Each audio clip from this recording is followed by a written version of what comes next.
down by one. National title on the line. Davis, top of the key. ISO. Crossover dribble. Takes it to the rim. 10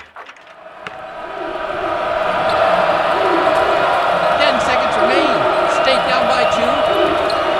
National title on the line. Davis has it. Top of the key with an ISO. Crossover dribble. Step back into a 3. He scores!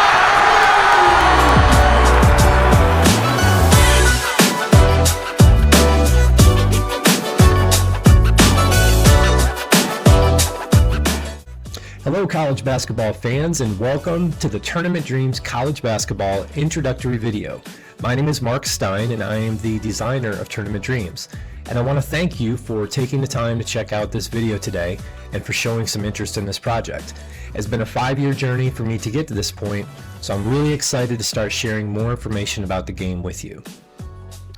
So for the next 15 minutes or so, you'll get to learn more about Tournament Dreams. We'll take a look at the story behind the game, we'll also look at the vision for its development, and take an inside look at the game engine. I'll also show you some actual gameplay footage and screenshots so you can get a better feel for how the game plays. So let's get started. So why did I create this game? Well, first and foremost, I'm a college basketball fanatic. It's my favorite sport to follow, and like many of you, there are so many aspects about the game that I enjoy. The Cinderellas, the Blue Bloods, the All-Americans, and the role players, the buzzer beaters, and of course our favorite time of year, March. I also grew up playing numerous sports simulation games. I've always been intrigued by the statistics, by the probabilities, and by the strategy. And it was this combination of my love for the game of college basketball and my interest in stats that became the seed for this project. My vision for the game was twofold. First, to create a fun, fast-paced, and statistically accurate simulation that reflected the flow of a college basketball game in real time right on your screen. Second was to create a deep, analytics-driven game engine, one that relied on advanced stats, basketball IQ, and real strategy, but was also easy to play. The original version of the game was a full card and dice setup with a game mat and an Excel file for charts and stat tracking. It worked, but over time I realized that I could improve the gameplay speed, boost the engine intelligence, and also make the simulations more realistic by going fully digital. One of my biggest goals was to capture the flow of a college basketball game, not just the pace of the game, but the way each play develops in real time. Basketball has a natural rhythm to it. It's a great back and forth game. I wanted this game to feel like that, to actually feel like you're watching a game as it unfolds. At the heart of Tournament Dreams is a commitment to advanced stats and analytics. We've learned a lot about advanced stats over the last 10 plus years from people like Ken Pom and Bart Torvik. Why have they grown in popularity? Well, advanced stats are important because they go deeper than a traditional box score. They tell a more complete story about the games that we watch, explaining how and why plays happen, not just showing the end result of what did happen. The game engine runs on a powerful combination of advanced stats, analytics, and basketball IQ. All you have to do is click and watch the game unfold in real time. Tournament Dreams goes beyond the stats. It's grounded in research of white papers and basketball analytics studies. Among the topics that shape the brain of the game engine are shot quality and value of the assist. The game engine takes into account how open a shooter is to determine shot quality and field goal percentage, just like real-life analytics that show how these factors influence shooting percentages both positively and negatively. Offense and defensive player impact on stats. This is inspired by a Ken Pom study, with Tournament Dreams modeling the tug-of-war between offensive and defensive player ratings. A player's performance is influenced not just by their own ratings, but by the ratings of the opponent and primary or even secondary defender, and also even their teammates. An example of this is studying what percentage of fouls occurring can be credited to the defender's foul rate versus the offensive player's foul drawn rate. Home court advantage. Again, another Ken Pom study that estimates the percentage of influence of home court advantage on team and player stats and performance. Strength of schedule, record, and adjusted efficiency ratings. This is one of the toughest things to replicate in a college basketball simulation, especially with 360 plus programs of varying sizes, resources, recruiting, and skill. Tournament Dreams uses team offense and defense power ratings as well as conference power ratings in an effort to strike the right balance. Strong teams should feel strong, but upsets, which are a beautiful part of college basketball, can still happen. Let's take a look at the core mechanics of the game engine. Virtual dice, virtual charts, and player cards. The virtual dice. Multiple virtual dice are rolled simultaneously throughout the game during each time segment of a possession and during each shot, ranging from 1 to 25, 1 to 50, 1 to 100, and even 1 to 1,000, and also 1 to the sum of the total ratings of the team lineup on the floor. Virtual charts determine critical events throughout the game: possession control, steals, blocks, fouls, rebounds, putback attempts, and team transition opportunities. Player cards. Each player card includes their possible offensive plays created, shot percentages, skill ratings, and core offensive and defensive rating. Play-by-play bar. Each play is determined by the game engine, rolling the virtual dice, reading the virtual charts, and referencing the player and team cards, then instantly telling you the result in the play-by-play bar. Dynamic ratings. In Tournament Dreams, ratings are not static, but living and breathing, adjusting throughout the game based on situations. Player and team performance shifts in real time based upon fatigue, momentum, matchups, coaching decisions, and lineup combinations on the floor at any given time. The impact of these dynamic ratings may be big or subtle, but know that ratings are continually evolving throughout the game based on game situations. Team offensive and defensive power ratings are based upon each team's real-life adjusted offensive and defensive efficiency ratings, and then compared to the average Division I team for their particular season. These ratings are used throughout the game to determine who controls each time segment of an offensive possession. So if one team has a stronger offense or defense, they will more often dictate the flow or control of each possession. Good offensive teams will get more open looks. Good defensive teams will force tougher shots. Each offensive possession is driven by the playmaker ratings, which determine who handles the ball during each segment of time of an offensive possession. It's powered by a new advanced stat of mine called Plays Created Per Minute, or PCM. Plays Created Per Minute tells you how often a player makes something happen offensively while on the floor, whether scoring or playmaking. Think of this advanced stat as a deeper version of usage rate, which is used to calculate what percentage of a team's offensive plays are made by a player while on the floor. While usage rate accounts for field goals and foul shots taken and turnovers committed, it doesn't account for the important basketball skill of creating scoring opportunities for teammates. So the PCM stat goes deeper. It accounts for shots created for themselves, which are unassisted, shots created for others, which are assisted and possibly assisted, fouls drawn, and turnovers committed. The PCM gives the proper gameplay value to point guards and to those who play other positions but also happen to be great passers. Some players excel at creating their own shot, while others are more dependent on teammates to create scoring opportunities for them. The Assisted Player Rating, or APR, reflects how often a player scores off an assist. That creates a more realistic playmaking relationship between teammates. So no more randomly assigned assists. The APR now reflects actual player tendencies and team synergy. 3 levels of scoring. Player cards reflect where players take the most shots and do the most damage while on the floor.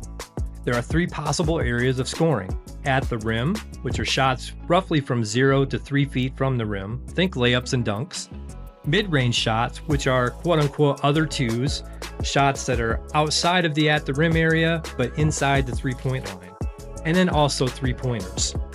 This 3-level of scoring feature gives each player a unique scoring profile and helps the engine determine player shot selection based on their real strengths and tendencies.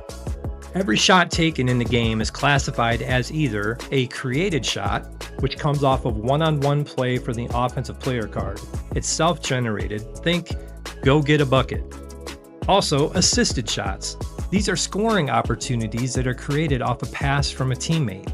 These shots are more open and have a higher shooting percentage. Think of spot-up three-point shooters for this. Every assisted shot or scoring opportunity comes with a bonus to the player's shooting percentage. This reflects real-life data. Open looks lead to better shot quality, higher shooting percentages, and higher offensive efficiency. Players with higher assist percentages have a higher chance to throw a dime. A dime is a great pass that creates a wide open look for a teammate. This gives a larger bonus bump to the shooting percentages, and these shots cannot be blocked. So now that you've learned more about the story behind the game, the vision for its development, the game engine, and also some of the core gameplay mechanics, it's now time to take a look at some actual gameplay footage. So this is the load screen. Once you've opened the program, we go right to the game setup. I will give another video in the near future to explain all the options here. This is going to be a pretty quick, high-level overview just to kind of show you the flow of a game. So here we've selected the 2024 Purdue Boilermakers and 2024 UConn Huskies, of course, a rematch of the national title game from that season. Once you click the matchups and you get into the bench where you can select your starting lineups, you also have the option to select view cards, where you can go in and view all of the player cards and ratings. And now we're selecting the starting five for the Boilermakers. And you have Purdue starting five now selected. Go over to UConn, of course. Again, you can see the team player cards, and then coming back to the bench, click the subs button, and now you can select your starting lineup for the Huskies.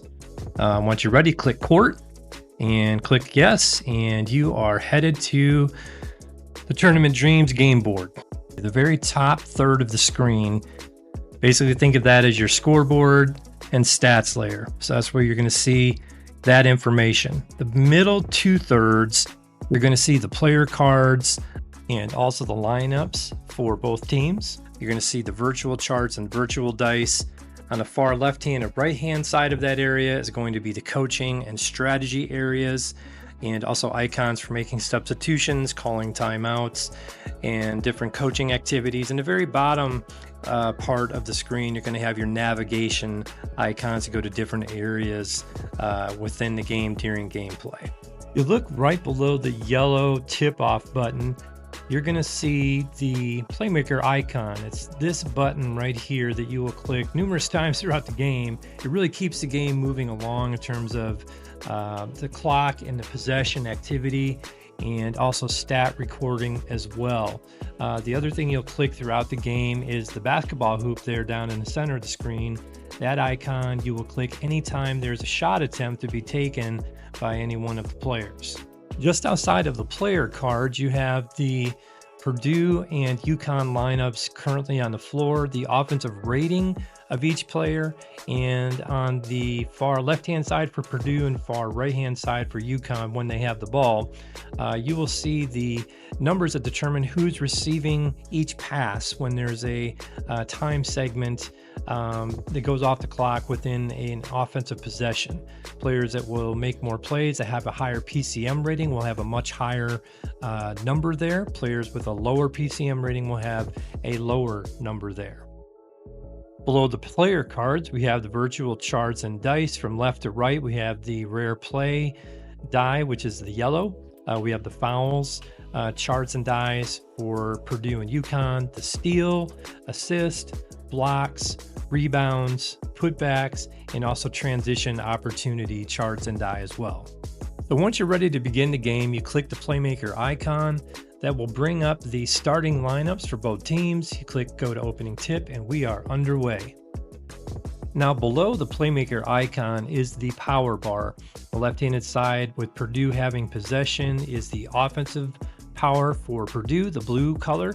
And on the right-hand side, UConn, the black color, is their defensive power rating. Just below that, in between the two player cards, you have the Playmaker die. Effectively, that will be rolled every time the Playmaker icon is clicked during a possession, and will determine whether the offensive team or the defensive team maintains control of the possession. Even deeper, the player that has the ball in their hands at this point, Braden Smith, his offensive rating of 25 is just below the Playmaker die. And if the Playmaker die is blue and the number is lower than Braden Smith's 25 offensive rating, then Braden is able to make an offensive play. Now we're going to go to some live play action so you can kind of see the flow of the game. I'll give a little bit of a commentary here. So Here we go. Braden Smith with the basketball with a 3-point assist opportunity. Throws it to Lance Jones. He's going to miss the 3-point shot. Defensive rebound to UConn. UConn brings it up the floor. Newton to Spencer, to Stephen Castle, to Klingon, and Klingon turns it over. The ball back to Purdue. Purdue basketball. Jones to Lawyer, to Braden Smith. Zach Edey back to Smith. Now Smith feeds it to Gillis for a mid-range jumper. He misses that, and there's an over-the-back foul on the rebound on Jones. UConn with the basketball. Spencer with it to Newton, gives it to Klingon. Klingon to Spencer. Castle's got to force one to beat the clock, misses a tough 3. Rebound, Braden Smith brings it the other way. Smith to Lawyer. They're back to Braden. Braden finds Lawyer for a 3 and he hits it. Give the assist to Smith, the bucket to Lawyer. Purdue's on the board. Klingon now is the recipient of a pass from Tristan Newton for the jam. 3-2. Edey gives it to Lance Jones. Back to Edey. Mid-range jumper. He is fouled by Tristan Newton on the help defense. 2 free throws for Zach Edey. Hits the first. And Zach Edey hits the second. So we got a 5-2 Purdue lead. Castle to Klingon. To Caravan. To Castle. To Newton. Newton makes the play. Drives to the rim. Misses. Offensive rebound to Klingon. Gives it to Newton. To Castle. Back to Newton. Newton feeds it to Caravan, who scores at the rim. The assist to Tristan Newton. And it's 5-4. Purdue basketball. Lawyer feeds it to Lance Jones for a mid-range jumper. He scores. Nice pass. Leads to the bucket. 7-4 Purdue. Caravan gives it to Castle. Castle with it to Newton. He's got to force a 3 to beat the clock. Misses it. Defensive rebound, Braden Smith. He brings it the other way in transition. Dumps it off to Jones with the dime, and he lays it in. The fast break bucket for Purdue. 9-4 Boilermakers. Stephen Castle misses the other way in transition. Forced up a mid-range. Defensive rebound to Purdue. Pushing it ahead. Braden Smith behind a defense with a run out. He's fouled. Hits the and one. And he has a free throw opportunity to make it a 3-point play. Braden hits the free throw. 3-point play. 12-4 Purdue with the early lead. Newton to Castle. Back to Newton. Gives it to Klingon. To Spencer, and a steal by Mason Gillis. Coming the other way, it's Lawyer. Gives it to Jones. To Smith. And Tristan Newton with the steal right back for the Huskies. Spencer to Newton. Gets it to Klingon. Mid-range jumper, and Donovan Klingon scores. 12-6. Braden Smith now. And there's a foul on Cam Spencer reaching in.